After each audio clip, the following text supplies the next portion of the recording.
Ajnanatimirandasya jnanam janashalakaya Chakshurinmilitam jena tasmai Shri Gurave Namaha.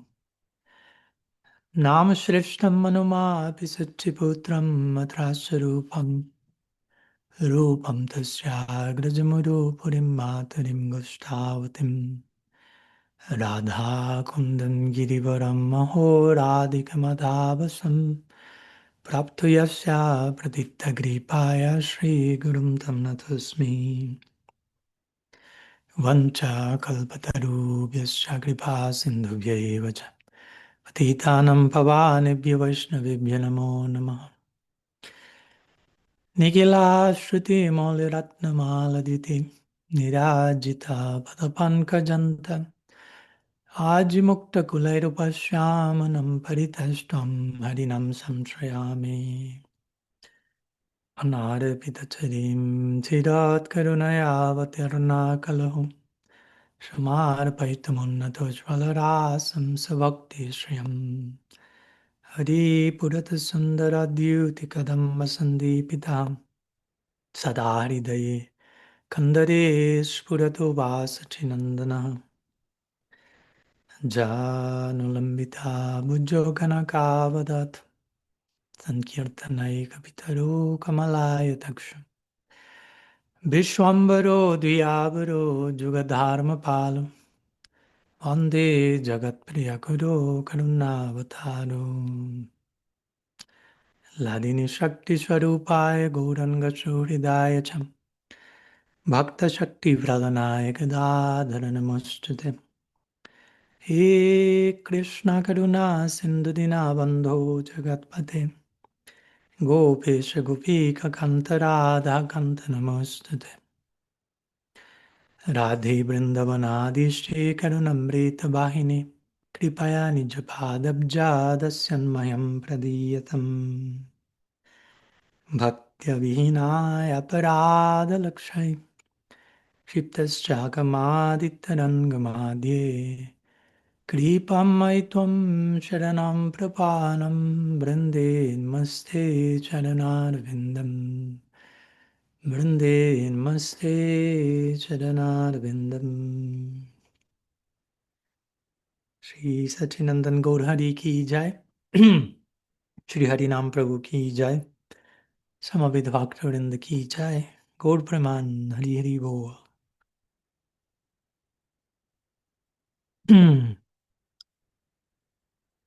So, pranam to all of you. I'm very happy to meet you again after almost 2 weeks. Last week we couldn't make our weekly gathering because of travels back to the US. I'm here at Ananda Ashram, as you can see from the background, for a week or so after a very exciting, dynamic, intense, deep, broad, beautiful visit to Europe, where I had the blessing and fortune of crossing paths to many of you for the first time, second time, third time, 108th time, whether it was in Netherlands or in Italy or in Switzerland or in the UK or in Wales, which is part of the UK. So speaking about Wales, greetings to the Welsh family over there. Happy birthday to Swetadvip Radhika. She's having birthday today. Happy birthday to Aditi as well today. I don't know if she's connected, but anyhow, happy birthday to you as well. And yeah, it was beautiful. We had lots of fun together, lots of moments of gravity and depth and touching moments, and hopefully all the rasas were on the menu in our various retreats and adventure in the Alps, in the mountains, on the land, in the beach, in whatever we happen to be meeting each other during the last few months. So now I'm here back in Ananda Ashram, looking forward to, in a few days, less than a week, starting my travels to Harvard. As you know, new adventure waiting over there, which, to be honest, I'm very much, as I say, I'm not developing many expectations, not because I'm like fatalistic and thinking nothing will happen, but just because I know whatever expectation I may have will be completely outweighed by the actual experience. And since I've never had such an experience, whatever expectations will come from a place of lack of that experience. So I prefer to remain as open as possible to the adventure, trying to hopefully trusting that it will be very nourishing for me and for everyone in connection to me, for all of us, for all of you. And in that connection, as it was announced in our WhatsApp group, I wanted just to share a few words, nothing too dramatic, just in case. But I wanted to share a few words in connection to this new chapter that is coming in a few days. Going to Harvard. Again, I'm very grateful for the opportunity. At the same time, I know it may change a little bit my rhythm of life, my dynamics, though I don't know because I'm not there yet. I haven't ever been there yet. So I'm open to that. At the same time, of course, I'm willing, and that's something non-negotiable for me, to have our weekend satsangs as we're doing now. So I will leave Harvard if that's the price to pay. You hear me? But at the same time, I assume my daily dynamics will be quite focused in being there, assisting to classes, maybe sharing also part of the message there, and doing research and writing and studying, probably lots of reading. So in that sense, probably my availability will be on some degree affected, hopefully not for bad. So in that sense, I expect not to be as available as I usually am, as I like to be, as I normally am during the weeks. And since I assume the academic commitments will be demanding to some degree, though I want to make the whole experience sustainable for me as well. No interest in being overburdened and burnt out, of course. But there will be some focus, natural focus, and some natural discipline will be in there. But as I say, at the same time, I do not want to neglect our weekly gatherings, our weekend gatherings. I don't want to neglect being in touch with all of you, of course, as I also try to do on a personal basis whenever that's necessary. But at the same time, again, I may not be as available as I usually am for some more day-to-day messages or casual sharings, but of course, always available for any emergency bad signals that you may need to share. But at the same time, again, I'm sharing this because I don't feel this is a limitation. I'm not saying that in any way as something negative. Actually, the main point I want to share is that I feel this change in dynamics for mostly the coming year as an opportunity for growth for us as members of the Sangha, right? Because as you already know, and as hopefully I will never be tired of saying, I never wanted that, I do not want to have Tadatmya Sangha or alliance, our community, to become something centered around me, over-centered around one person, where everyone's spiritual connection or communication or whatever has to pass through one single individual. And that will be too much of a burden for me. That will create codependent dynamics, and I've seen enough of that in other sanghas to hopefully learn my lesson to some degree.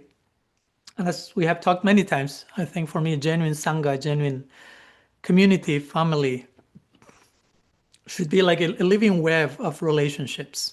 It should be deeply relational, deeply mutual, deeply reciprocal.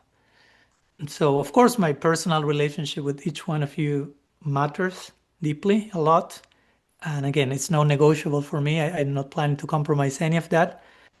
But also, I'm saying all that in the context of your relationship with each other should matter equally, hopefully. Because again, that's spiritual community, right?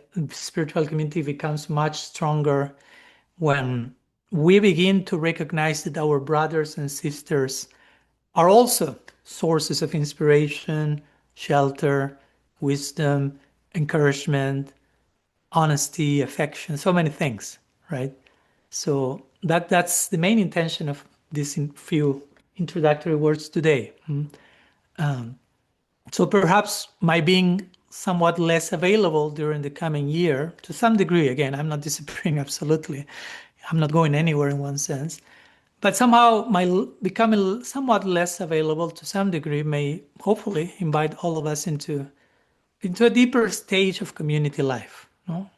because there are always stages, and progress is the law of nature, as Bhaktivinoda Thakur will say. Everything is naturally progressing and growing and evolving. In relationship, things cannot remain static in one single place. So I see all this as a deeper invitation for a deeper stage of community life, where we can call one another more, connect with one another more, get to know one another more, check in on one another more, which I think is very loving and important, studying together, sharing together, which of course is already happening. I'm not saying now it starts to happen.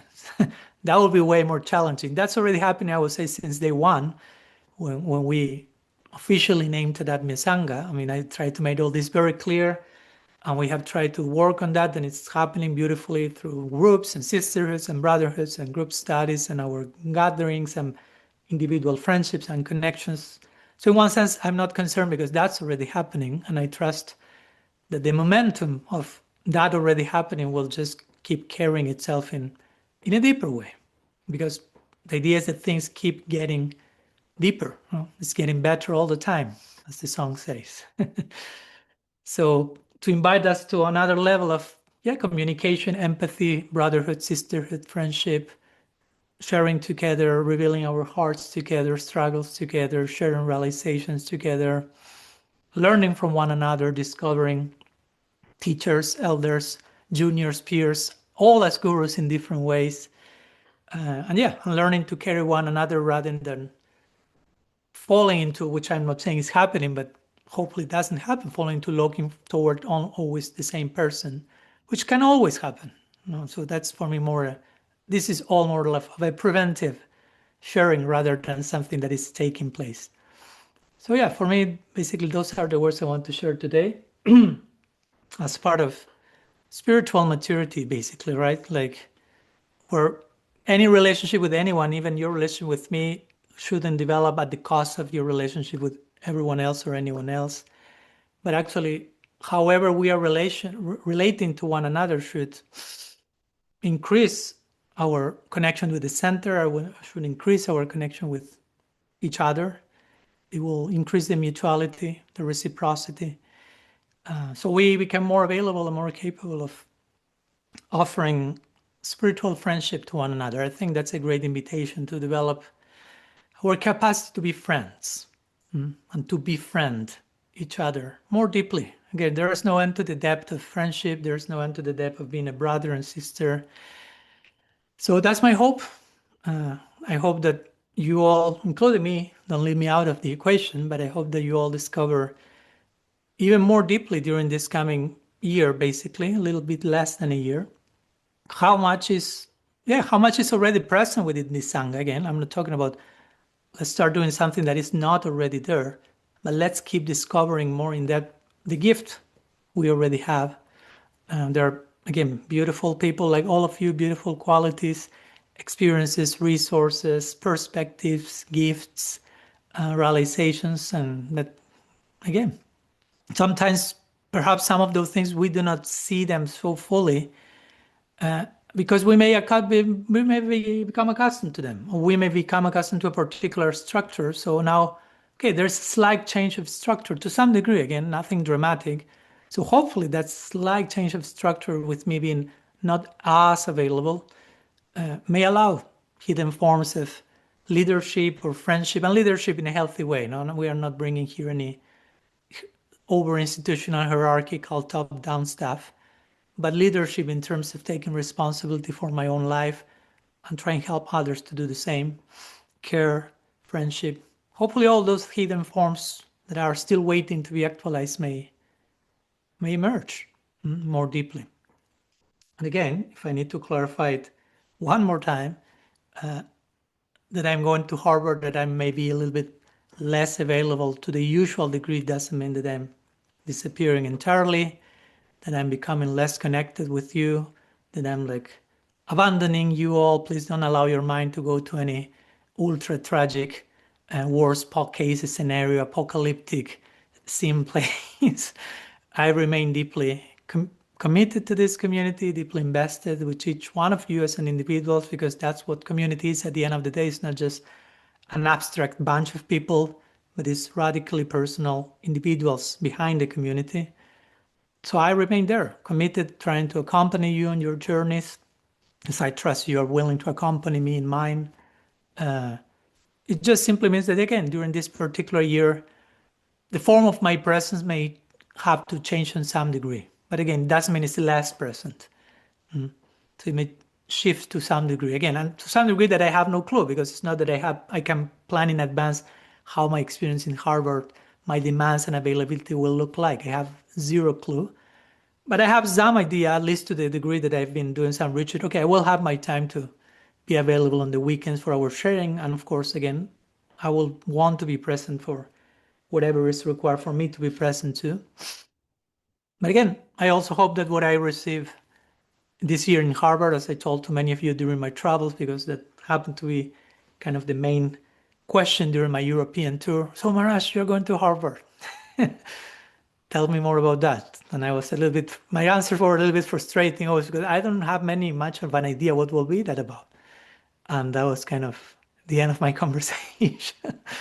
But whatever may happen there, I of course, that's something I mentioned, which is whatever I received throughout the year there, through study, through dialogue, through new connections, encounters with other traditions, sister traditions, and whatever else may come with it. It's my hope and it's my commitment to that all that eventually flows back into our community, not even waiting for the time I'm leaving Harvard, throughout the time I'm there. That's what also makes sense for me to go there. If it will be just a personal, private project that starts, continues, and converges only in me, that will be so boring, so frustrating. So I'm not experiencing this as a separate things from the service to all of you.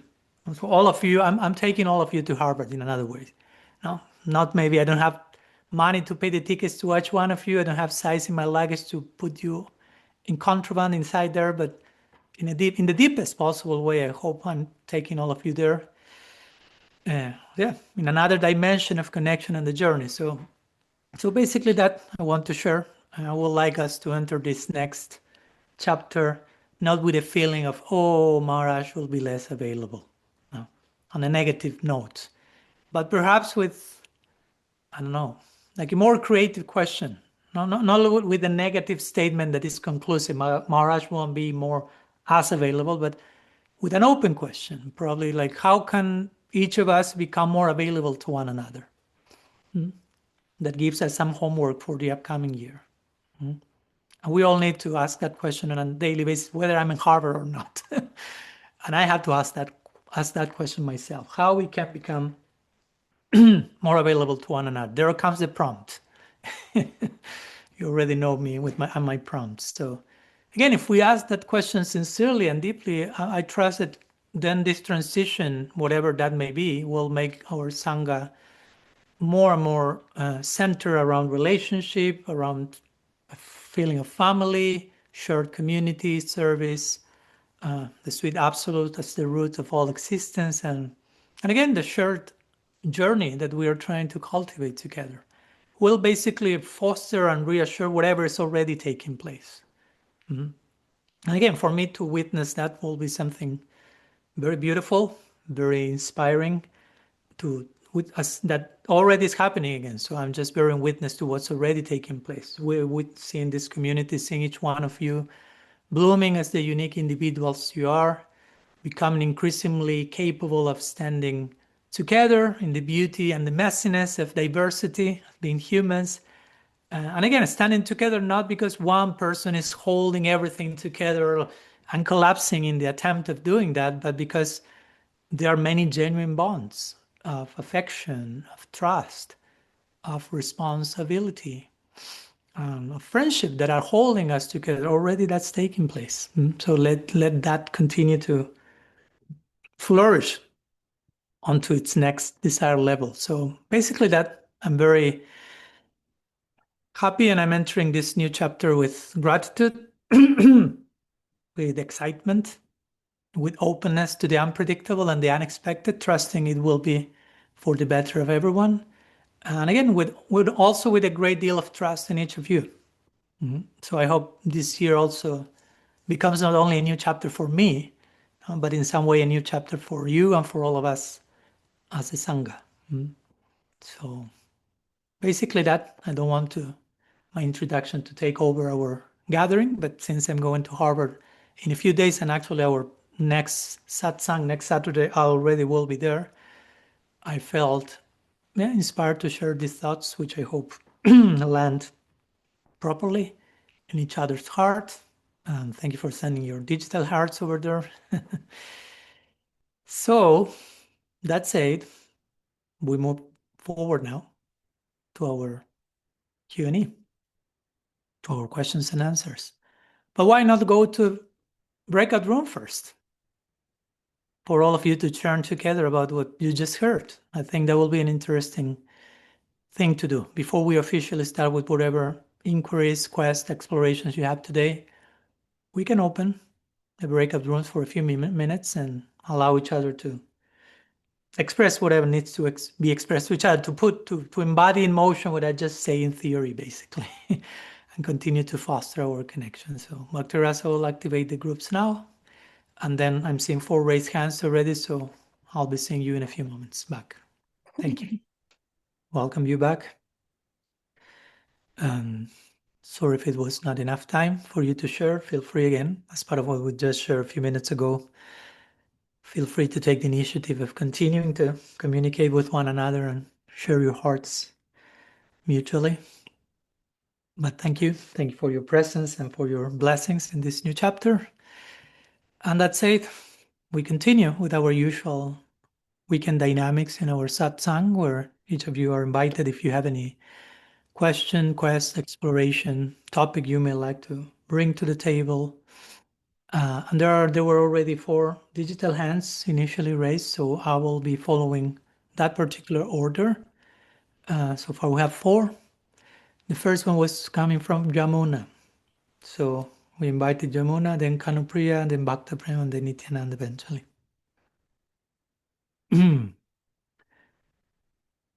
Okay. Initially, Bhakta Prem was the brave one to put his hand up, but he doesn't want to go. Okay. So this is about a statement being taken literally, as I'm slowly letting go of my literal reading of things, but I've also heard others finding it hard to see anything other than literal. So it's about the statement that you often speak of from Srila Sridhar Maharaj, which is saying the Guru is your potential standing before you. So, and this got sparked by something strange the other day, where somebody said to me, it was in regards to social media. They went, you could be the next Swami Padmanabha. And I was like, I said, I have enough trouble trying to be myself rather than being anyone else. Sorry, someone's just come in. So one thing that it sparked in me is how we take things literally. And I have seen how people think that being spiritual or following in the footsteps of the Guru is maybe speaking like the Guru does. If the Guru has got maybe a slightly broken Indian English accent, to speak like that, to use the Guru's mannerisms, to get the same shade saffron cloth as the Guru, to wear the same aftershave that the Guru does. And it's all about the externals of, So I know that is not what that statement is about, but for the literalist, hearing that, it might get a little wonky on it. So over to you. Okay, thank you. Thank you for sharing. And of course, I'm glad to say nobody's dressing like me. No one is following my hairstyle. I don't have a hairstyle to begin with, so we are good. Nobody's moving the hands like I do when I'm talking, so we are good. But going to Srila Siddhar Maharaj's line, for me it's clear, even if you take it literally, and sometimes we do need to take things literally. It's not that it's altogether bad to read things literally. Sometimes you need to take things literally so you do not interpret the things for something that is not, and you're creating your own story that is not healthy. And this is an example. Because Srila Sridhar is saying the Guru is your own potential appearing in front of you. So the Guru is, he's not saying the Guru is his own potential, her own potential appearing as you or stuff like that. He's saying, in other words, the idea is the Guru is embodying all that you can be, but that, of course, I know that is still, as much as I try to clarify, we can read a form, we can embrace a form of literalism that is ends up being imitation and it's not the intention of this particular quote. As I mentioned, I think I wrote that in the chapter on Guru Tattva and Radical Personalism. We can define the Guru in so many ways, and one way could be the Guru is a facilitator of the process of individuation. Right? The Guru is someone or someone's, again, not to keep the idea of Guru plural and never reduce it to one single person only. But the Guru or the Guru principle is a department of people that will be there supporting your individuation. You're becoming who you actually are and all that you can be. No? That's a genuine guide. A genuine guide is not expecting for replicas. No, it's not expecting for copy-paste automatons. That would be boring. Imagine if I mean, poor Guru to begin with. Imagine a Guru surrounded by people who speak like him or her, move their hands, mannerism, dress. It's like enter into a hall of mirrors, basically. I mean, unless you are the most narcissistic person on earth, that won't sit well with you. And we would like to assume that the Guru is not the most narcissistic person on earth, though it can happen if we don't get what it means to be a Guru properly.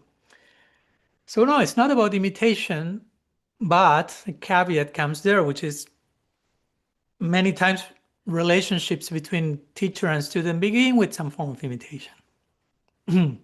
Many relationships begin with some form of imitation. And there is a healthy place for that. Again, like when we go into the classic example, a baby is imitating his parents, no? To many degrees that even the parents are not aware of and the baby is not aware of. But it's a gradual, how to say, in the beginning it's just emerging. In the beginning the baby even doesn't know he has his own identity. Baby is mom and I are one. Without saying that, of course. But the sense of identity is of a type of sayuja, a type of vatsalya sayuja, merging in the mother. No? Then the sayuja becomes a little bit more nuanced. Babies merge with mother and father, and eventually the baby realizes, oh, there is someone called me. But still is utterly dependent of mom and dad, and it's totally necessary. I mean, if you cancel that, I mean, how long can the baby survive? How functional can his growth be? And all that includes some form of imitation, no? Like replicating the movements, what they say, how they think, what they do, over-idealizing them. They're a superhero, they're perfect, they're infallible, and therefore you imitate that. And it's a whole bunch of things that eventually all of them need to be thrown out of the window. But during some time, they need to be kept at home, so to say, as a necessary foundation for which, from an adult's perspective, could be seen as, oh, but that's very primitive, that's very archaic, that's very imitational. Yeah, all of that, but still, that's totally necessary.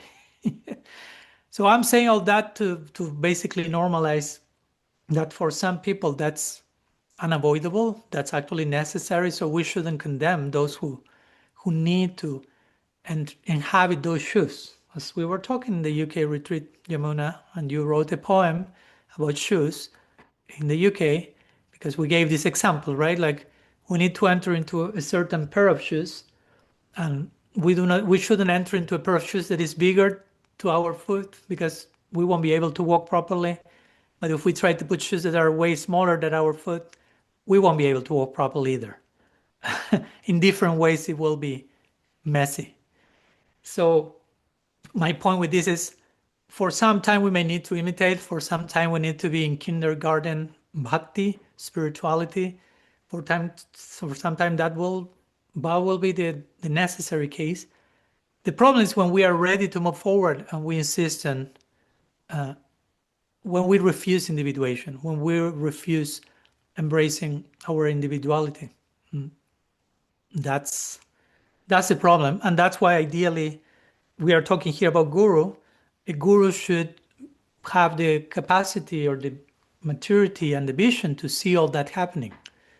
On one side, the guru should see, okay, this student is coming from an utterly codependent place and it's imitating me from tip to toe, but that's the only thing possible so far. And so we have to hold space for that. And we have to take care that nobody's bullying that person for imitating, because for that person, that's not imitation. That's their most genuine way they know to be. So the guru should create a safe space for that neophyte, if you want to use that word without stigmatizing that, to be protected. Like again, it's like if you see a baby imitating their parents, it's cute and charming. You won't bully the baby into, why you're imitating mom and dad? You should individuate. No. So there should be even an appreciation and a charm and a holding of space for those who need to be there, and the guru should have the capacity to see when that's the case. When someone comes from that place, should know how to hold space for that to happen, but also should know how to lovingly poke the student when it's time to graduate, right? It's time to change to a bigger pair of shoes. Because if not, it starts to become codependently toxic. And that's loss for both the student and the teacher.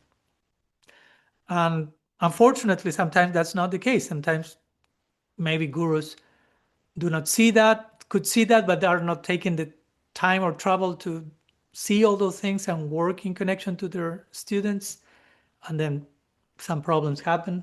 Or sometimes they are not equipped, unfortunately, in some cases, with this foundational psychology, so to say, psychological sensibility in terms of relationships. So they may allow, they may be infantilizing their disciples, or they may infantilize themselves by how they are being approached by their students. And the whole weather, whole climate of immaturity may be created, fanaticism, so many different varieties of fermentation may come from that. So that's why it's very important. And that's a big important role of the student, and many times of the guru, to see all that, and especially again, try to lovingly invite the student when it's time to grow to a bigger version of both the student and the teacher. And many times that's not easy for the student to see. And the guru also has to remain firm in that stance, lovingly firm, but not like compromise his or her stance just for the sake of the disciples' comfort, so to say. Because if not, stagnation starts to become the norm. So it becomes a system of disempowerment in all directions, rather than a system of empowerment. Guru Parampara ideally is a system of empowerment for everyone. It's not unidirectional. It's not just Guru blessing and empowering the rest, but the teacher also needs inspiration and empowerment. We all need that. You can never get enough nourishment. So it should be moving in all directions. It's reciprocal. Again, if it's not reciprocal, it's not relationship. If it's not reciprocal, it's not relational. So everyone should be, as much as anyone can see, anyone should be very concerned about helping each other to actualize their maximum potential. Ideally, this is most typically seen from the guru toward the disciple, but as the disciple grows, there's naturally this loving concern of wanting everyone to flourish in their biggest potential. Everyone, guru included. Why not? That's a gesture of love and well-wishing That doesn't mean I'm higher than anyone, I'm better than you, or that is just a genuine well-wishing. But again, committing ourselves to that view, I want everyone's potential to bloom without stop. That invites for discomfort, that invites for change, that invites for movement, that invites for growth. And that's the price we have to pay. We have to be willing to grow and change. And days that may not feel comfy, as they will say here. But again, that's the price to pay. If we are not willing to pay any price for change of transformation, then that means we are deceiving ourselves. We are just looking reassurance and confirmation from everyone just to remain where we are. And that's not what healthy life, what to speak of spirituality, is about. So that will be basically the idea of guru is your highest potential appearing in front of you. A portal of aspiration, as we talk also in the UK, a portal of longing. And I can see the trouble with that quote, as beautiful as it is. In so many ways we can be affected negatively, because as I mentioned also, I remember in radical personalism, if my brightest potential appears in front of me personified, that can feel overwhelming, because it can be a constant reminder that I'm not there yet. And I may never be there yet, because my potential keeps upgrading and actualizing itself. So how to deal with that darshan, with that vision of my embodied potential reflected in front of me without going crazy? And as we remember, we talked also in the UK, the distance between where I am and where I want to be need not become shame. It can become longing. Mm-hmm. So whatever space I feel I'm still falling short of doesn't need to become a chance, an opportunity for shaming myself, feeling bad about myself, but it can become fuel for longing. It can nourish my aspiration. There's no end to that nourishment. So in these ways, we can relate to the notion of guru being an embodiment of potential in ways that are healthy. And again, potential is unique. We are unique individuals. So at the end of the day, once we pass the kindergarten stage of imitation, anukar means this in Sanskrit, anukar. There is this play of words between these two terms in Sanskrit, anukar and anusar. So shar means essence. So anusar means to follow in the footsteps of the essence. Anukar means to do what the other person is doing. So in the beginning, we do what the other person is doing. Eventually, we capture the essence coming from that person, and we follow that in our own unique, unrepeatable, individuated way. And it doesn't happen from one day to another, of course. There's a spectrum in that transition. But that's how it should happen, moving from anukar to anusar. Mm-hmm. And sometimes when you're in anusar and you're capturing the essence of what someone is doing, in their own way, you will take that essence and you will replicate it in your own way, and externally may look completely different. But you're actually being completely loyal to the essence. No? Like, for example, just one example that comes to my mind. When Bhaktisiddhanta Saraswati Thakur became initiated by Gaur Kishore Das Babaji, one of the first instructions, if not the first, he received from his Gurudev was, Gaur Kishore Das Babaji said, never go to Kolkata. The first thing the Prabhupada Bhaktisiddhanta basically does is to go to Kolkata. So that may sound like, not even imitation, that may sound like heresy, right? Like you are doing the exact opposite of what you were told to do. And when someone curiously asking, like, why you moved to Kolkata, your Gurudev said not to go to Kolkata. And he said, I've never gone to Kolkata. I always remain at the lotus feet of my Gurudev. That's not Kolkata. So again, he understood the instruction of his Gurudev in an essential way, and it took a form that not only looked different, but even opposite. Right? But he was doing anusar. He was following the essence. He was not imitating or even showing some false humility or submission. Just tell me what to do and I do it. Again, there is a place for that. There is a place where we need to be told what to do and do it. And there is a place where we connect more deeply with the intention behind the instruction. Not the Bapu of the Bani, but the Bani of the Bani, not the form of the instruction, but the essence of the instruction. And then we will be able to follow that instruction accordingly, and that may take different forms. And those who are not trained in that, they may think, oh, you're a heretic, you're a deviant, you are disobeying your guru because you are not following, how they say, the letter of the law. No, that person now is following the spirit of the law. And that will change according to time, place, and circumstance. And of course, that's part of the unavoidable conflict that may be in between those who see things more formally or literally or externally and those who are more trying to live their lives in a more substantial way. Not necessarily one will fully understand the other. Unavoidable. Part of the beautiful messiness of life.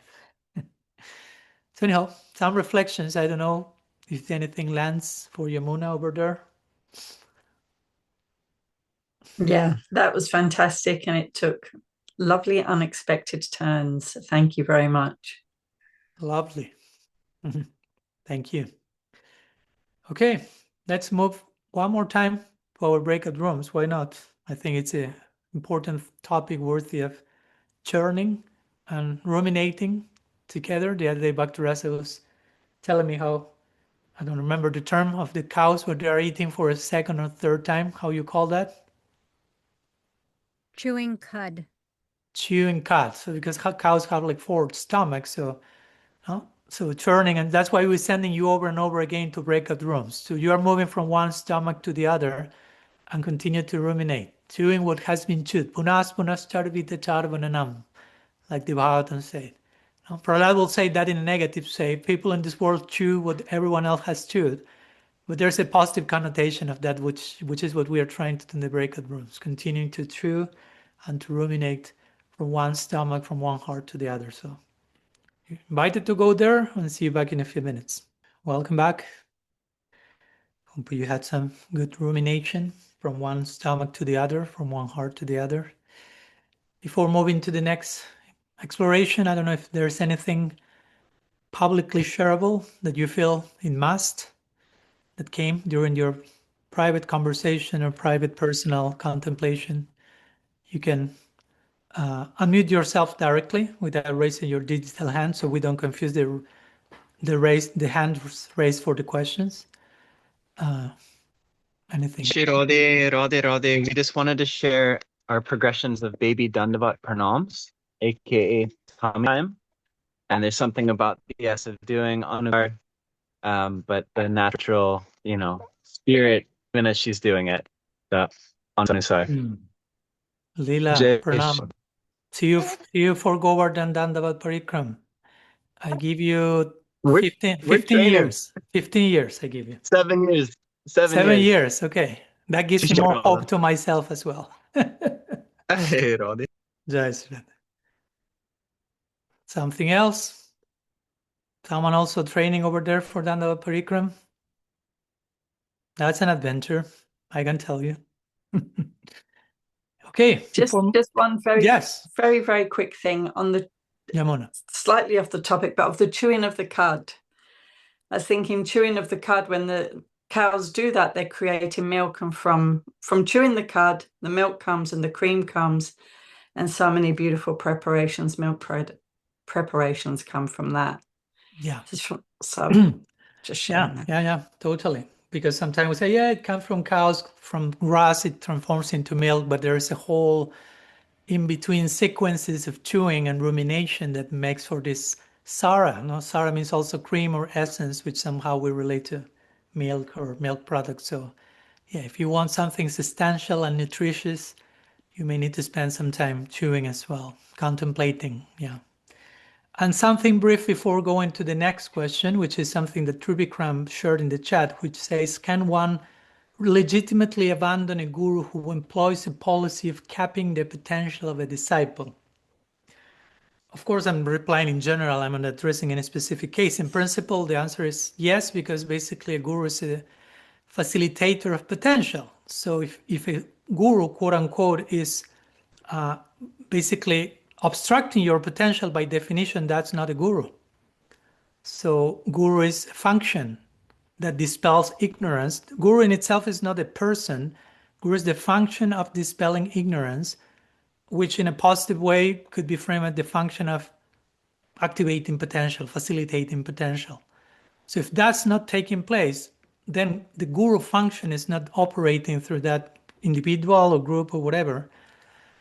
Of course, so I'm saying that in general. At the same time, in any given particular situation, there are endless details to consider that I do not know, and I cannot bring them into the table here, because many times it's not just a black and white thing.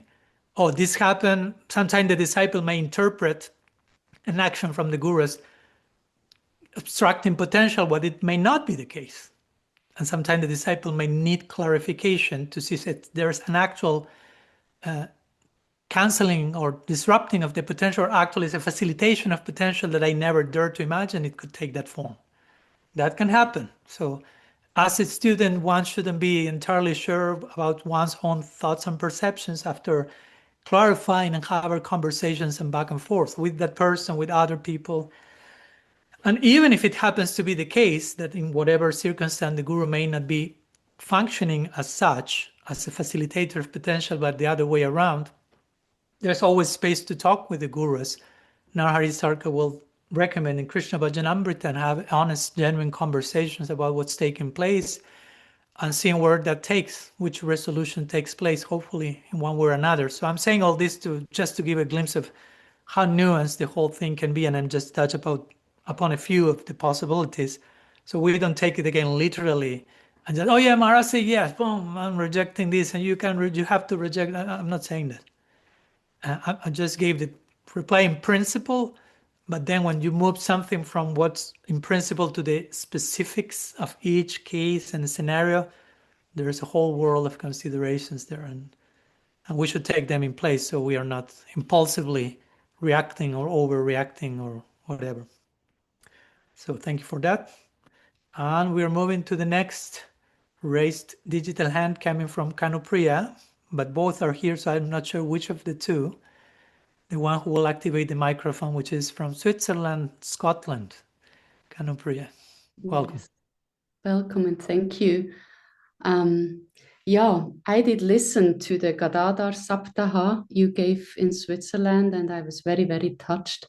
So my question is towards that, and I would love to understand Mahaprabhu in Gambhira a bit better, but I would like to look from the Nitya perspective. So if we know there is a Nitya-Navadvipa, so there must be a Nitya-Gambhira. And I was wondering, in this Nitya-Gambhira, so that would be the first part of my question, when Mahaprabhu really feels this super intense Radha Viraha, so which is the epitome of the feelings of separation there. In that moment, is he missing Gadadhar also? So does he have a part, so the Krishna part, which is also still, can he feel such feelings in that moment, or is it 100% he's allowed at that moment to feel how Radha feels? Or is he having almost like two virahas, like I miss also Gadadhar, who is not allowed to be there in that moment? So that's the first part. And the second, if we know that this is eternal, as also Radha-Krishna, the Leela, the Rasa dance Leela is eternal, going on, and we know they are existing, not separate. So how is this Gambhira, this intensity there, having an impact on Radha-Krishna and their feelings in separation? Because it's not separate. So it has to have, if Mahaprabhu, the Gaur Leela is an appendix, which is not really an appendix, but it has to be vice versa. And maybe you can say something also on that. Okay. We move from the four stomachs of the cows to the Gambhira. It's all related, nothing disconnected here. Thank you for the question, Kanupriya, or the questions. Though I may add to that of course, most of your questions are based on the notion of Gambhira, Nitya-Gambhira, and some Vaishnavas will argue to that, saying, well, that's an assumption. In the sense that there are many opinions. Let's bring diversity to the table to begin the conversation. There are even, and we have talked about that in some of our conversations with Krishna Chandraji during the Gadadhara Saptaha in Anandadham. But there are some, not many, but a few Vaishnavas, particular line in the Gaudiya Sampradaya, which does not even consider the Nitya-Navadvipa possibility. They consider Gaur Lila as something only happening on earth, so to say, but not as an eternal destination in transcendence. They will say that only Radha-Krishna or Vrindavan Lila is the eternal possibility, and Gaur Lila is more of a earthly Lila that happens over here and serves as a bridge to Krishna Lila. And the main argument, and again, I don't want to get too much into that, but the main argument will be the Goswamis never spoke in detail about Nitya-Navadvipa or Nitya, what to speak of Nitya Puri, Nitya-Gambhira, Nitya Gaur Lila. So if the Goswamis haven't spoken about that, then we do not accept that.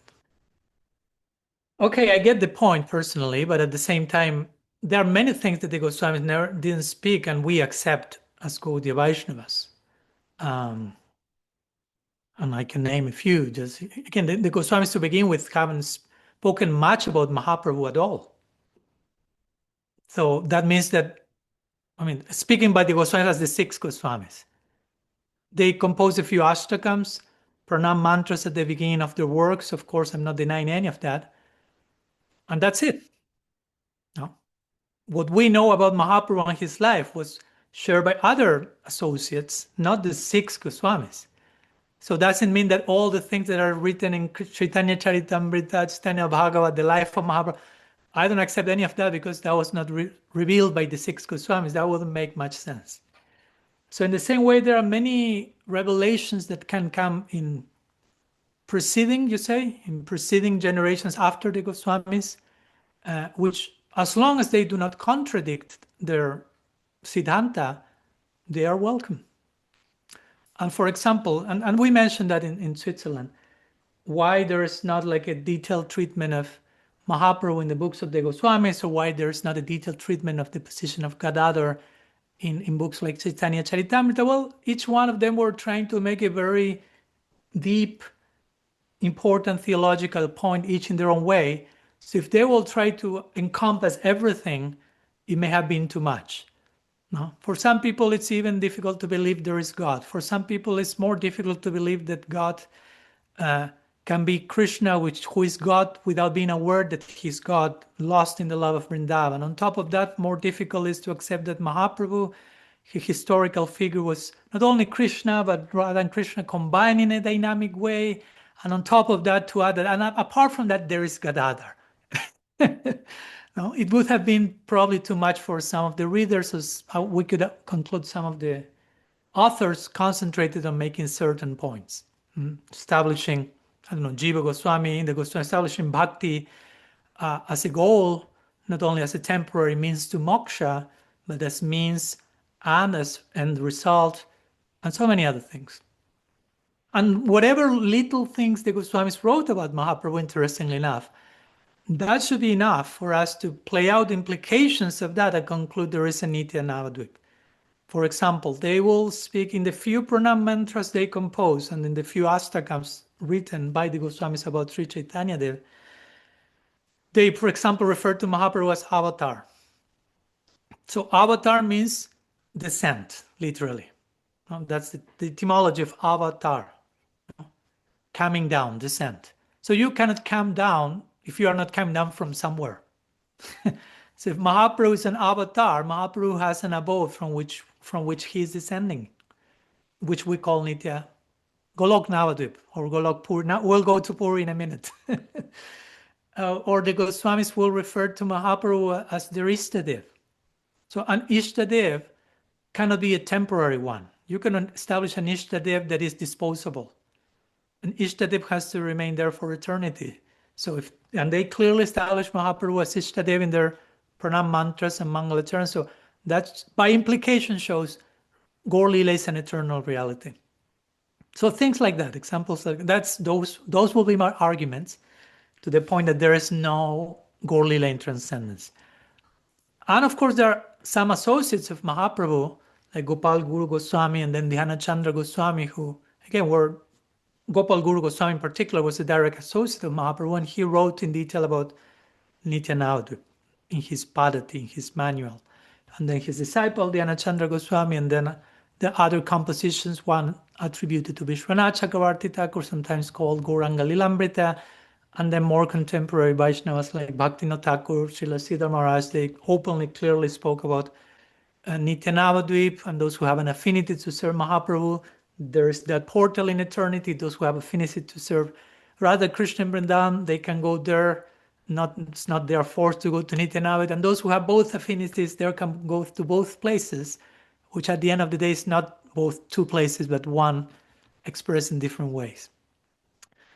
Now, going to the possibility of Jagannath Puri being eternal, that's another conversation. I would say that's not so much of a popular doctrine in the Gaudiya tradition, though it's not entirely absent. There are a few, remember talking with Madhavananda Prabhu, he lives in Puri.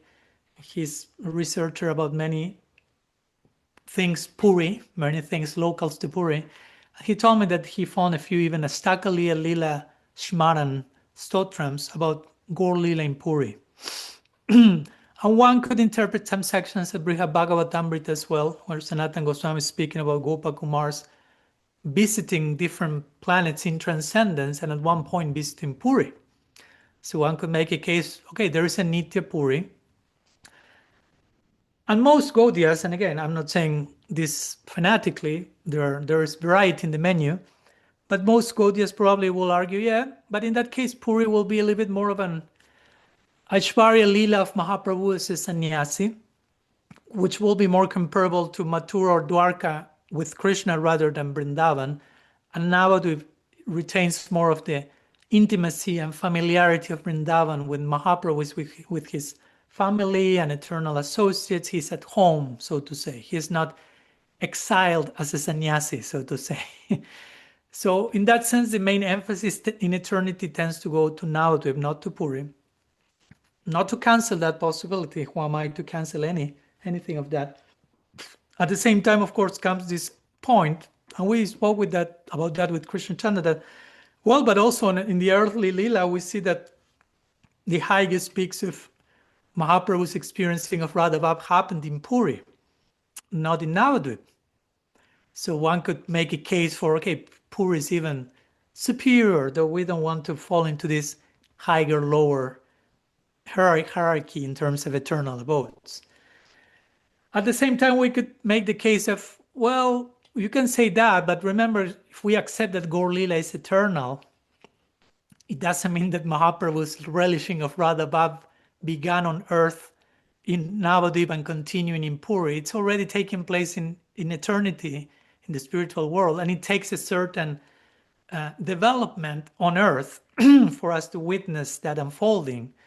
But as we say, there is no beginning to that project because Gaur Lila is eternal. So it's not that, okay, it began this day, that time, and there's no end to that project. No? So no matter how high the peaks of Radha-Bhav that Mahaprabhu relished in Gambhira, that's not the end of the story. No? I know it's difficult for us to think in those terms because we tend to think in linear terms. How the story began on 1486 when Mahaprabhu was born on earth, and it finished in Puri Gambhira, and we see the gradual zenith attained in Puri, end of the story. And in itself is a beautiful story if we just take the earthly part. Okay, beautiful story. But that story began before that and continues after it. So the point to make is, I mean, I wouldn't make much strong of a case that in Puri, the Hygge thing happening, the Hygge thing is happening always all over. It takes a certain unfolding here, but it continues to unfold, and it was previously unfolding.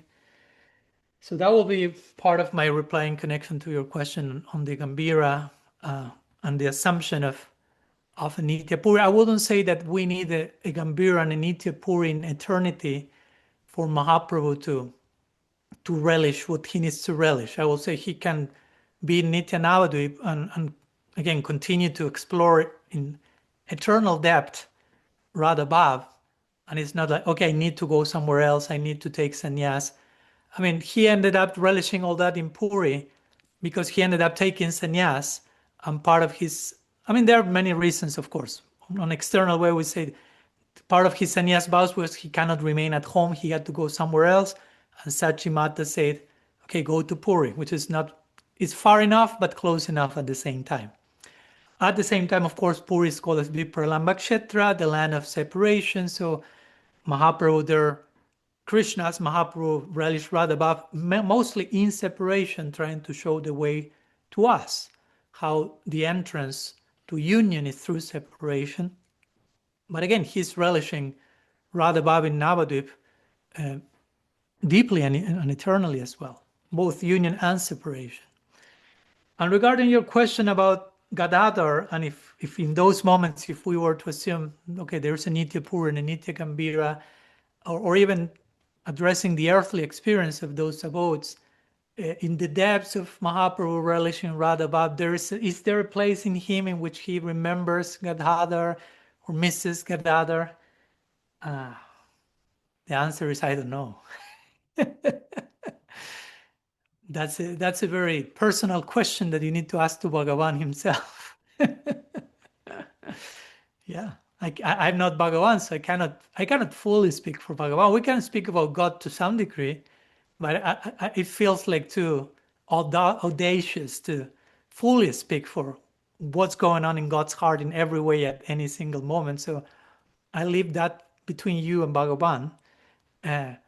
But of course, in one way, we have to humble ourselves and recall at the end of the day, as sweet and intimate and human-like these leelas are, or fully human these leelas are, they're also fully divine, and we are still dealing with the infinite here. So our ways of thinking and trying to conceive and even ask some of the questions, which are totally perfect, and I'm not criticizing any of that, are all exceeded by the reality of the infinite. So yeah, we could say we're dealing with the infinite. So yeah, Mahaprabhu can be absolutely engrossed in Radha Bhav, but still there can be a part of Krishna, because that's still Krishna.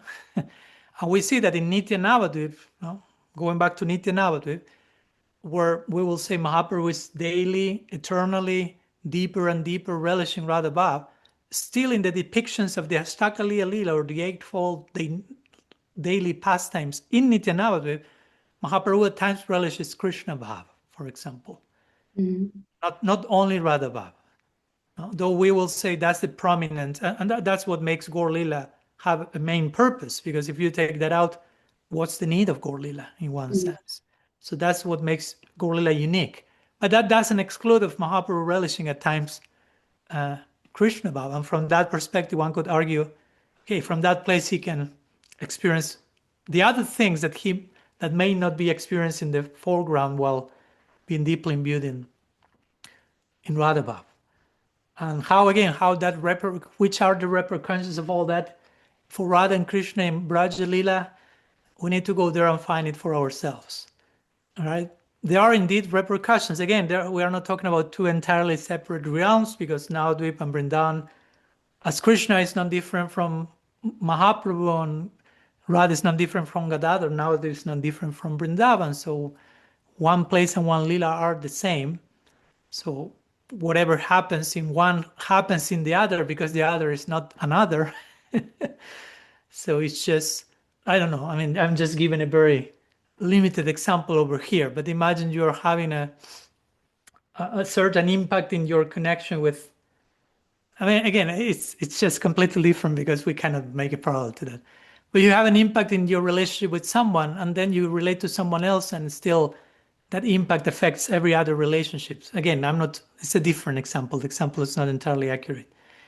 But yeah, at the end of the day, I think it's always healthy to leave the conversation with under a veil of mystery to some degree, and which leaves the door open for us to explore how our own experience, ask those very personal questions to Bhagavan and Bhagavati themselves, and go there and find whatever needs to be found by being there, by inhabiting the questions in one sense. But of course, it's worthy what we are doing here, but I think it's healthy that we can speak as much as we can. When it's time to be sober and say, okay, let's stop here. The rest, as Srila Bhaktivinoda Thakur will say, the rest will be revealed in samadhi. The rest will be revealed in meditation. That's how the Bhagavatam worked, right? Vyasadeva was in certain complicated situation. He went to his guru Narad, how to solve my conundrum. And Narad Muni say a few words and they said, now enter into samadhi. That's a very interesting instruction. And Vyasadeva could do it. But the point is the guru said some things and then he instructed the disciple now enter into deep meditation, where all the things that cannot even be put into words will be revealed in that inner space, and whatever still doesn't make sense, even by hearing my words as your guru, will become fully revealed and accommodated. So there is space for both, to ask the questions, to receive answers, to think about them, and then to enter deeply into a transrational space of prayer, of bhajan, and allowing whatever further revelation remains to become manifest. So I hope that helps. Thank you very much. Yeah, I just thought maybe you, because you know Shastra so very well and I don't, so I thought maybe there is something or somewhere something written, and no, but I'm very fine with. Yeah, you may need to enter samadhi and write that book yourself, Kanupriya. That's how it works, parampara. Thank you very much. You enter into the deep space and then write your testimony of what happened over there as much as one can put that into words. Yeah. And the question would also work without going to the Nitya, even without Nitya. Yeah. Does he have these feelings? Does he have still the feelings from he as Krishna in Gambhira or not? That can be brought down to the Prakat Lila. So it does not need to be Prakat. Yeah. Also, how is it having an impact? Even it ends here on earth. The consciousness is still God's consciousness. So it has to have an impact somehow. Yeah. Thank you so very much. Thank you. Thanks so much. Okay. Seeing that we still have 2 more questions and still we have some time. I will skip, and we skip some breakout rooms. So I'll just skip this one. We'll move to the next question. We have 2 more raised hands, originally following the original order from Bhakta Prem now, and next we'll go to Nityananda. So Bhakta Prem, you can unmute yourself and bring your offering. Welcome. Thank you, Maharaj. Standards for all of you. I have two questions. And Only one. I can say 2 and you decide. Let's not be which tricky. one. Let's bring 1 question per person. Okay. So I will read the second one. And you speak Spanish, and you always join the Spanish Q&A tomorrow. So come on, bring the other one tomorrow. Okay. Continue with Mahaprabhu. So I will ask you the second question. Okay. So about 20 years ago, I hear a class from one sannyasi. He's speaking about Mahaprabhu. He's having, the Thakurjis of Mahaprabhu. He having one hand up and one hand down, and he explains that with the hand up, he is tasting like the rasa and everything, and the hand down, he's giving us all what Yeah. And the question is, the Dhamesvara Mahaprabhu, the first Thakurji of was worship for Vishnu Priya Devi, Mm-hmm. he has both hands down. Mm-hmm. If you want to say something about, or I don't know, whatever comes to you to Yeah. explore that subject. And yeah, thank you Thank very you. much. Yeah, Sorry thank about you. that. Thank you for the question. You may need to ask this question to Manjwali, right? See Manjwali's eyes brimming. That's a more personal thing because we went to there to visit Dhamesvara Mahaprabhu last year now the Dham Parikraman. That happened, that resulted one of the favorite places, not only of Manjwali, of course, of many of us, but of her especially, for different reasons. So, yeah, Dhamesvara Mahaprabhu ki jai. Of course, these different mudras, positions of the hands can be explained in different ways. We shouldn't become too entangled into, okay, only when the hands are like this is happening, and if the hands change, one thing stop being like, I don't know, someone maybe, again, if we read this literally, okay, when Mahaprabhu has both hands down, that means he's not giving the higher thing any longer. Now he's just giving something low. Whatever. We can filter things with our own lenses, but that's not the point. Yeah, and one way of explaining one hand up, one hand down is as you did, or as this sannyasi did, as many do, like hand raised, he's relishing, Radha Bhav, the higher thing, hand down, he's giving, as Gaur Govinda Maharaj will say, explaining the name Mahavadanya, and that's a name for Mahaprabhu, the most magnanimous, Namo Mahavadanyaya, Krishna Prema Pradayate. So he's the most magnanimous because he's the most magnanimous, Gaur Govinda Maharaj will say, is the one who is experiencing the highest thing and giving it even to the lowest. No? Because someone can give something to the lowest, which is not the highest. Someone can give the highest only to the highest or not to the lowest. There can be some measure of not full unconditional giving or experiencing. But if you're experiencing, relishing the deepest thing and extending that gift to everyone, then that person deserves the title Mahavadanya, the most merciful personality, and that's a name for Mahaprabhu. So those two hands represent that. But of course, again, we have pictures of Mahaprabhu with both hands up, which doesn't mean that at that moment he became less generous and now he's just selfishly relishing his own thing and not giving anything to anyone. Nor if he has both hands down means, oh, now he's not giving anything higher anymore. No, it's just different ways of explaining the same thing. He's relishing and extending, relishing and extending. For example, if you not only, and we'll go there to Dhamesvara Mahaprabhu in a minute, but if you go, I don't know, if you have darshan of the deities of Bhaktivinoda Thakur in Godrum, which are the deities of Gaur Gadadhar, we don't see Mahaprabhu with one hand up, one hand down also. So there are different deities of Mahaprabhu with different mudras, and neither of them cancel these two principles. What he's relishing as the primary purpose of his lila, I was just explained, and the consequence of that. As you shared with me yesterday, I think, this lovely video by Srila Siddhar Maharaj that I happened to watch some years ago, but it was very nice to see it again.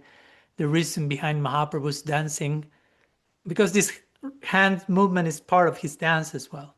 So he's dancing because he's celebrating that he has been successful in relishing Radha Bhav. So he celebrates. Like when you are happy and successful and celebrate, you start to dance. So, and the extension of that, the giving of the gift to everyone is an extension of his celebration of his inner experience.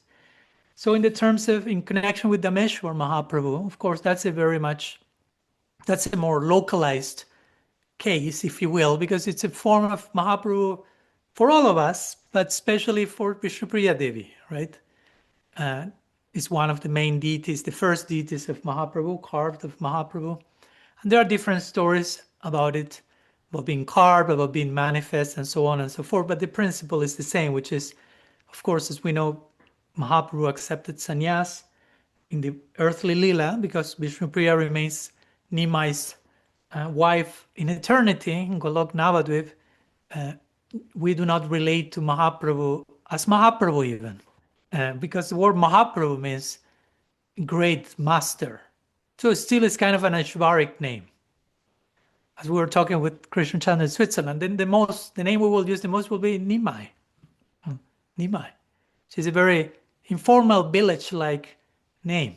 It's a nickname, actually. It's not even his name, right? It's not Vishwambar Mishra. It's Nimai. Oh. So we'll call God by a nickname. Right? Because again, Mahaprabhu means, one name of Krishna is Prabhu, the master, the Lord. Mahaprabhu means great master, great Lord. That's Ashvaric. Now, Chaitanya is his name as a sannyas. It's a sannyasi, so now he is not a sannyasi. Nobody likes the name Chaitanya in one sense, in terms of the eternal associates. And there are many songs composed to that effect from a place of genuine bhav. So in Nitya-Navadvipa, Nimai remains the eternal husband of Vishnu Priya Devi. But in the earthly Leelas, we know Mahaprabhu, Nimai, becomes Mahaprabhu. Sri Krishna Chaitanya becomes a sannyasi and leaves Navadvip, and he never returns. And Vishnu Priya becomes a widow, if I'm not mistaken, by 16. She's 16 years old or something. So it's a very young widow, and in separation from Nimai. So as we know, she starts to become emaciated by in love and separation, and to chant the names of Nimai and count rice grains, and that's what she eats. But at one point, Mahaprabhu becomes manifest in the deity form as Dhamesvara to become present to Vishnu Priya. So it's a very personalized delivery, if you want to put it that way, in which Mahaprabhu comes to tend to the heart of his beloved consort in that particular way, which of course the two extended hands in this case, which I don't know if the camera is taken, like the two hands like Meshwar, it's also a mudra of full giving, or like full giving of myself to the other person. No wonder that's mostly going back to what we were talking before, that's the mudra we find also in Gadadhara Pandits, most of the deities of Gadadhara Pandit, which is Radha giving her own heart to Krishna, so Krishna's Mahaprabhu can be fully successful in relishing her bhava.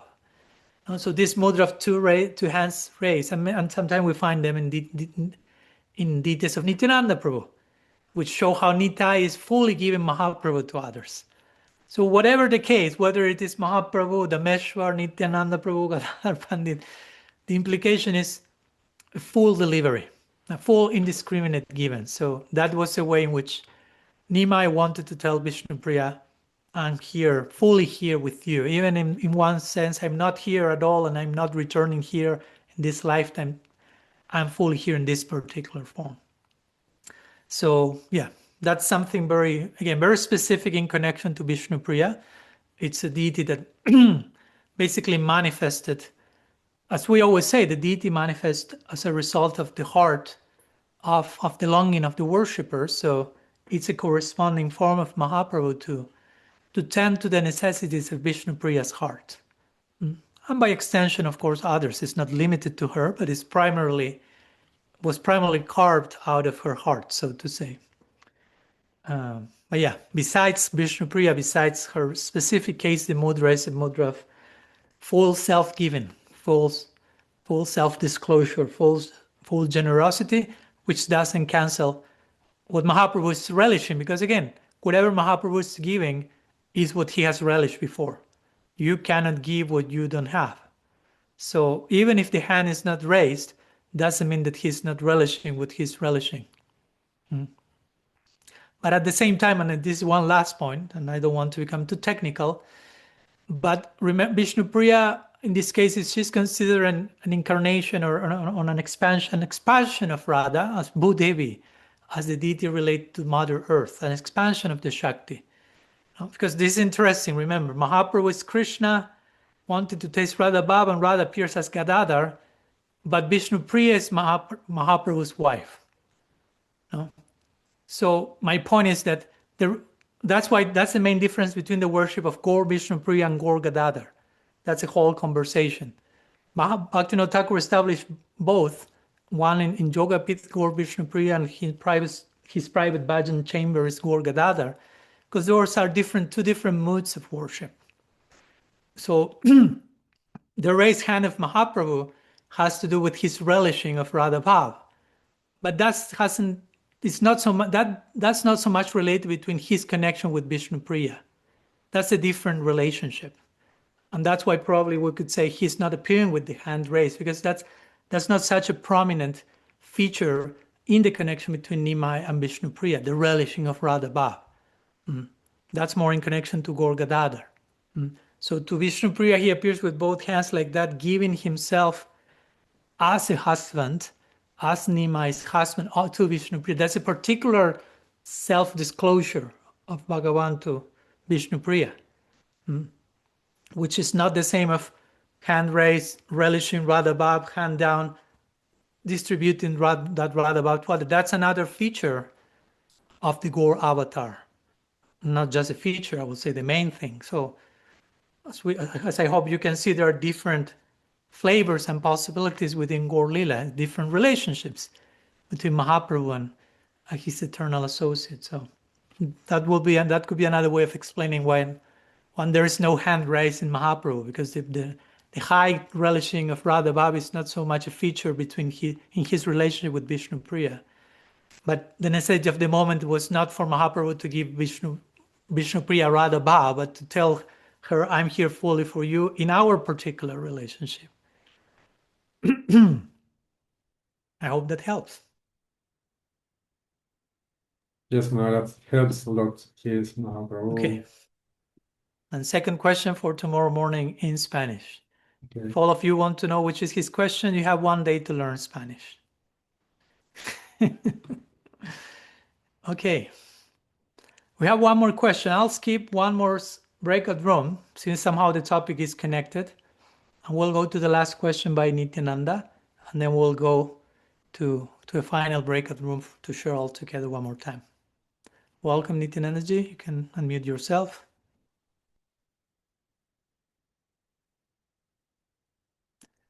I'm not sure if he's there. He was there before with the camera on, so since the camera is off, probably he left the screen for a moment.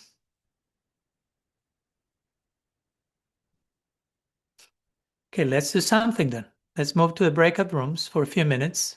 Mahaprabhu wants us to go to breakout rooms and discuss all these topics, whether it is Dhamesvara, Nitya-Gambhira, Nitya-Puri, whatever it takes you.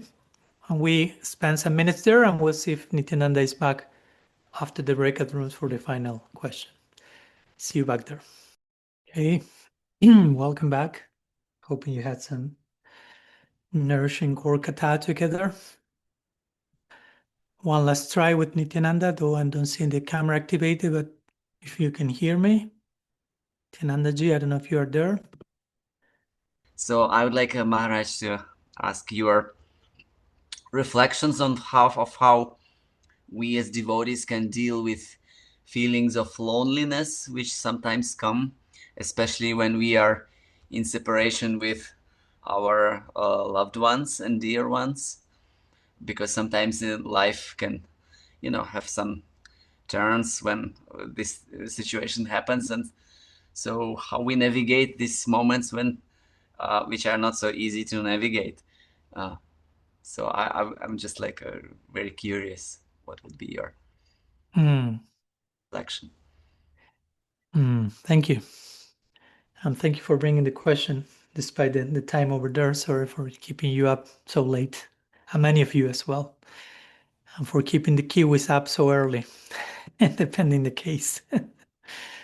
So navigating loneliness. Well, I'm sorry I don't have all the time. I would love to have to answer such an important question, because we are kind of at the end. But a few words, of course, we can share. Well, I'm talking in general, because there's always, as I always like to think, hopefully without assuming, but generally in this type of questions, at least, there is something personal happening for the questioner. And of course, I'm not inviting here for any personal confession or testimonies, but many times there is always a question behind the question, right? Like a more localized situation behind a more generic thing. So I can say something in general, but I'll sure will be missing many of the specificities of any given case. Well, first of all, recognizing there is such a thing called loneliness, and not condemning ourselves for feeling it, just in case. I think it's an important first step to start with, because many times we have this great capacity to feel terrible about ourselves for feeling things, for not being feeling the highest things, and feeling things that are not supposedly the most transcendental, and then we start to just smash ourselves, so to say. So I think it's good to have a normalized acknowledgement of that, despite it may be a symptom that we are not fully enlightened, let's put it that way. That doesn't need to bring misery to our lives, right? It's not that every time I have a symptom that confirms I'm not enlightened, then I have to torture myself and I'm become even less enlightened by doing that. That's not the idea, no? Like, I remember always the Buddha's first noble truth. He will say, there is suffering. No? That's it. Like acknowledging that there is such a thing. Because if we do not acknowledge it, we will never even be able to treat it, to deal with it, because we will live in denial of that, or we will accept that but refuse to accept that and resist that and stigmatize that, which again, I'm not saying this is your case, Nityanandaji, or anyone's, but it can happen. It can happen. So that's the spiraling down of misery, right? Like, we are feeling loneliness, which in itself brings its own pain. And if on top of that we feel terribly bad about feeling lonely, then we are bringing another layer of misery that could be avoided. No? I'm not saying that loneliness altogether could be avoided for everyone in any situation, because again, we are not fully enlightened. So we can feel loneliness, and we, according to our realization, we may not be able to avoid it. Okay, but at least we can avoid other things that sometimes tend to gather around, whether it is loneliness or any other thing, in the forms of guilt and shame and feeling terrible about ourselves for feeling those things. So if I cannot work on my loneliness, let's put it that way, I can, but if I cannot stop feeling that, which again, there's place for that, at least I can also spend some time, what is avoidable? No? What can I work on? So we don't make the situation even worse. So that will be the first part of the answer, which sometimes is the main part of the answer, depending the case. And then loneliness, of course, invites us for introspection, because technically speaking, we are never alone, right? So loneliness entails the feeling that I am alone. And again, I don't want to sound insensitive by saying, in principle, nobody is alone. So in principle, nobody should feel loneliness, because we are all accompanied, interconnected, sambandha, everything is interrelated. God is in your heart. Now, we can bring all the all the doctrine to bully other people. And again, to bring this spiraling down into shame, which is not the idea. At the same time, it's good to know that. It's good to know that in the midst of my loneliness, actually, I'm not alone. Actually, I'm not disconnected. Actually, I belong. Actually, even if it's reminding that in principle and still some theory, I think it's a healthy context to not lose sight of that bigger picture. To some degree, that may help. And to some degree may help, I don't know, as a particular example you mentioned, okay, you may be, I'm using you as an example, I'm not talking about you, but you may be, or someone may be living in a particular country, but the rest of their family may be in some other country for whatever reason, or something like that, some separation, and you're missing them. Again, I wouldn't say that's terribly wrong and that's the worst thing that you could feel. It's a normal human feeling. I'm not saying at the same time that's the goal of life and stay there forever, because at the same time, again, it may be coming from a place of still some degree of attachment to a certain role and identity in principle, I don't want to sound too sannyasi saying all that. But also we don't want to become overtly enmeshed into that particular role, and that's my ultimate swarup, so to say. So finding a balance of what's the bigger picture, and at the same time acknowledging my humanity, my affection for certain particular people who are close to my life. And sometimes, on one side, of course, loneliness as missing them could be a confirmation of my affection for that people, which doesn't need to be something bad. Again, separation, all the idea of love and separation is basically, or grieving. Grief is a lot about pain for the things that matter most to me. So it's an indirect affirmation, but something very positive.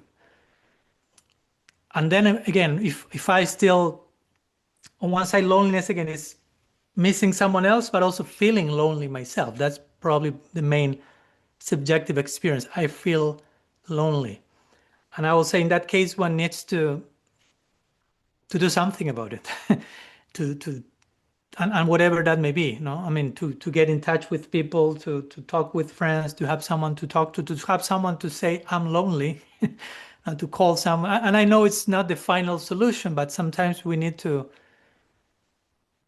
enact those connections, because sometimes we do not do that. And sometimes that goes back to my initial point.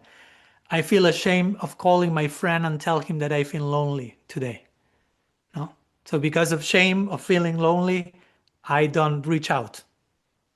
And because I don't reach out, the loneliness perpetuates even more. But if sometimes we reach out and someone is there that really cares for me and lends an empathic ear, it makes me feel that I belong. It invokes connection, it invokes presence. I'm no longer alone. I mean, I'm never alone, but I no longer feel alone. So sometimes we need to take those steps. And sometimes, again, it may be hard because we need to get out of the shell of guilt or shame and dare to show up and to allow other person to see me as lonely, as fragile, as vulnerable, which in its own way is beautiful if it happens in an environment of trust and intimacy and friendship. To be seen in those moments and to receive care, attention, love, feedback, that's empowering, that's nourishing, that's fulfilling. But if we do not do that out of shame and guilt, the spiral goes down and down and down, and I feel more lonely and more ashamed and more miserable and more isolated. And again, I'm saying all this in the context of the situation that for the time being cannot change. Like the example I gave, okay, I'm missing my family, and because of that, I'm feeling lonely. And they will come in a few months, but until and unless they come, I'm feeling lonely. So you cannot force them to come on time. So what to do about it? No? And at some point, the family may be there, may not be there. And that's also the point at the end of the day is I cannot depend on my mom, wife, children being next to me not to feel lonely. Because what will happen when they will not be there? There will be a point where they will not be there, in at least in a physical sense. Or we won't be there. Who knows who lives first? So my point is, how do I live a life where I'm resourceful enough that I can live by myself without feeling lonely? And therefore, my connections with other people are not coming as from a place of, oh, I need you so I don't feel lonely. But I'm so fulfilled that I'm overflowing into you. I mean, that's ideal scenario. I'm not saying we are all there. But even the relationship should take that form gradually. Not so much, you have to be next to me so I don't feel miserably lonely, because you become like a lonely filler for my whole, so to say. And it becomes self-referential at every moment. So how do I develop a capacity to be with myself and not feel lonely, which will be the capacity for solitude, which is not the same as loneliness. And from that place, and it's a gradual cultivation that we learn to be with ourselves, because that's another conversation. Sometimes we have a pretty hard time being with ourselves. And we feel lonely because we don't have certain people. But if we learn to develop a connection with ourselves, and of course with God in our hearts and so on, then loneliness starts to dissolve. And that's an important lesson we all need to learn. So whenever we have people in front of us, we do not grasp onto them just to like survive loneliness, but we go from a place of more fullness, not so of absolute emptiness and desperation, but of fullness, and we celebrate together our fullness, and therefore the relationships become really nourishing rather than draining, right? So anyhow, I threw a few considerations all over the place. I don't know if any of them hit the target or help in any way. I trust some of that may help. And of course, just in case, going back to my main point, Nityananda, if that's something you happen to be experiencing, you are not alone, right? Which again, I think it's very important to remind ourselves and to have people in our life reminding us what you may be going through. It's not what you are going through. It's what many of us may be going through at times, and therefore we are all in this together in one way or another. So to not isolate ourselves in the experience, I think, is the first most urgent step to take, and everything else follows from that. So I hope that helps. Thank you so much, Maharaj. Especially I like your point about relating to others from the place of fullness. This is very, very insightful, and all other your thoughts were definitely nourishing. And yeah, thank you so much for the insights, Maharaj. Thank you. But of course, again, relate to it from a place of fullness. Sometimes first we need to be filled to approach the other from a place of fullness. So we cannot just demand upon ourselves. I need to be full, so I relate to them from a place of fullness. I will be fooling myself if I do that. So that's why we need to have, hopefully, Sangha, community of friends, brothers, sisters around us, so we can become nourished and filled, and then we can approach with that fullness in heart. And there are no limit to the fullness, as there is no limit to the emptiness. So let's choose the right option and let's go to fullness without limits. So but thank you for the important question that is relevant to so many of us.